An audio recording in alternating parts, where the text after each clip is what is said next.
My name's Larry Quick and welcome to Quick Thinking in the COVID Economy. In this video we have Priority 7 where we address the question within the COVID economy, what capability should we invest in as organisational leaders? In our previous videos we've covered disruption, COVID normal and the new COVID economy. The second thing we looked at was conditions watching. Thirdly, we've looked at strategic opportunity risk. We then also looked at sustainable value generation, which is the outcome from all of what we're doing here. And finally, a sense check of conditions we face in the COVID economy was in our last video. In this video, we're going to look at the sole purpose of capability. What is capability? We'll also look at the three categories of capability. And finally, the capability matrix, which brings it all together in terms of how you manage and invest in capability. So, the sole purpose of capability. Now, this is a principle you must embed in your thinking. The sole purpose of capability, that is investing or accessing any capability, is to generate sustainable value. That's it. And how you do that is through the active pursuit of strategic opportunity risk. We've talked previously about strategic opportunity risk, so you need to revisit that if you haven't got a clear understanding of that. And you have to do all of this within understanding the conditions.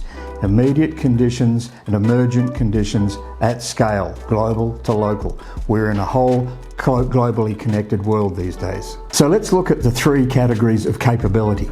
Firstly, we have generalised capabilities. Capabilities that all organisations or sectors require to operate. These are the fundamentals, the basics, such as you have to be able to do conditions analysis.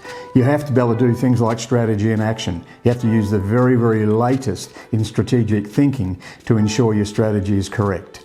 But it also includes the basics of human resources, finance and accounting, all of those things, marketing, all those things that every organisation must have. The second category is specialised capabilities. Specialised capabilities are specific and specialised to your type of organisation within your industry sector. Now these include, say for instance, if you're an airline, it's flying, it's route mapping, it's maintenance and airline safety. And in COVID, you would automatically think you'd be watching pandemics as well. Having them in the risk register is not good enough. You have to actively understand how you mitigate that risk by changing ahead of change and seeing this as an emergent condition.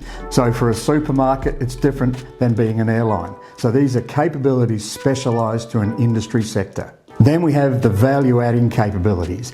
Now these are capabilities that value add over and above sector or industry standards. And these can be for an airline, say business class services, lay down beds, in-cabin Wi-Fi, extra legroom. And you would have also thought that you would have had a way of sanitising, allowing some customers on board a COVID safe or a pan-safe, a pandemic safe environment. That would have been a big competitive advantage for any airline that was operating during COVID-19 and in the COVID economy. And you're finding that airlines are now rushing to that.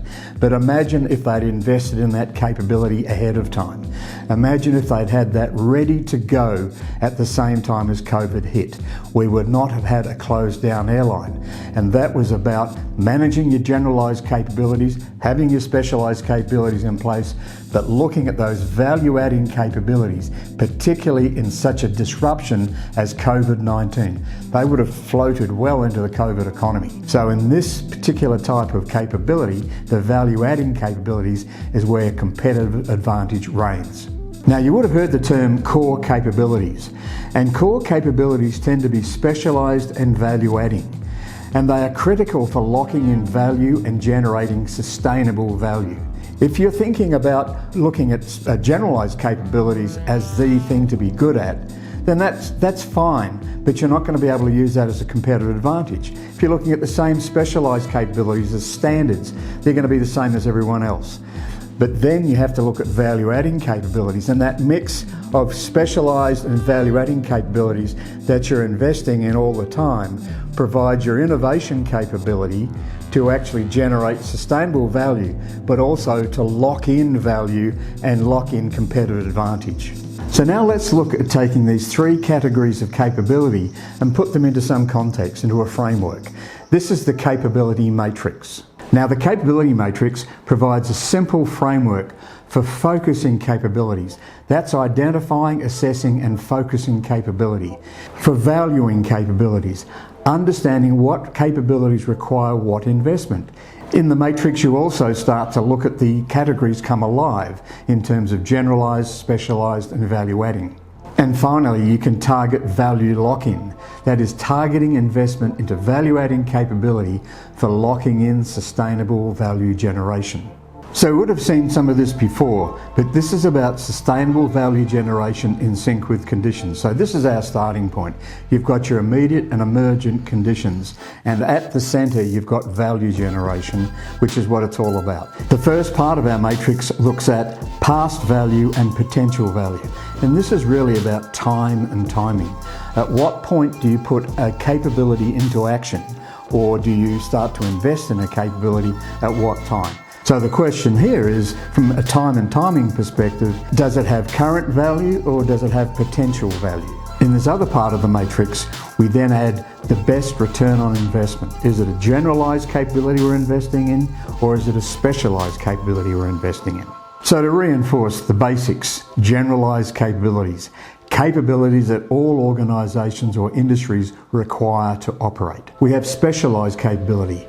That is capabilities specific and specialised to your type of organisation within your sector. If you stay to standard, that is an industry standard, and you meet those industry standards like every one of your competitors does, all you're going to have to do is compete on price. And that is a kiss of death for any organisation, because really it's the value adding capabilities that give you the difference. Now this is where strategic innovation really plays in.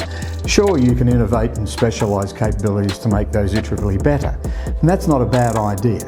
But really innovation is about looking at value adding over specialised capability. And you can innovate and generalise capabilities, but it's not going to get you anywhere to do it any differently to every other organisation. Now you'll understand that we've got value generation at the centre of all of this inside the immediate and emergent conditions. So what you've got to be thinking is value adding in the emergent conditions. So you've got to be looking at the emergent conditions and saying, what capability can I invest in that's going to give me strategic competitive advantage? So let me also add something in terms of leadership and management. Each of these quadrants requires a different kind of leadership and management style. In a generalised capability, you find that talent is abundant, generally speaking. When you get to specialised capabilities, there's only certain types of people can do certain things. There is difference in different industry sectors, obviously. And then you have value-adding capability. These are the people that are understanding the future, or they have foresight and wholesight, looking at the conditions into the future to find out what value-adding capabilities they can add that will provide competitive advantage and sustainable value generation within the conditions. And they do this through identifying strategic opportunity risk. So those people are different. They have to be led and managed and almost paid differently for the different types of capabilities or competencies, I should say, they have. So you can't invest in everything at the same time, and this is the critical question of when to invest. What am I going to invest in at this particular time? Now, if you'd gone back pre-COVID, you would have had a situation where you were gradually investing in value-adding capability for competitive advantage, sustainable value generation over your other competitors to create different types of specialised capability. So you may have been drip-feeding that. In the COVID economy, you have to dramatically rethink about your capability. How are you going to value add in the COVID economy? So that brings us into the COVID economy, a major disruption. This is industries, organisations, communities, governments, countries. It is prolific, it is global. So what we have to do is really stand back and look at this at the global level. Now, what are the value-adding capabilities that we can build? I mean, there are whole new industries in this. We've talked about pandemic safe or pan safe. You only have to look at the mask business that's gone crazy. You have to be thinking about the conditions. It's almost like a rejig or a re-evaluation of all of the capabilities you have based on these immediate and emergent conditions that will change on a regular basis.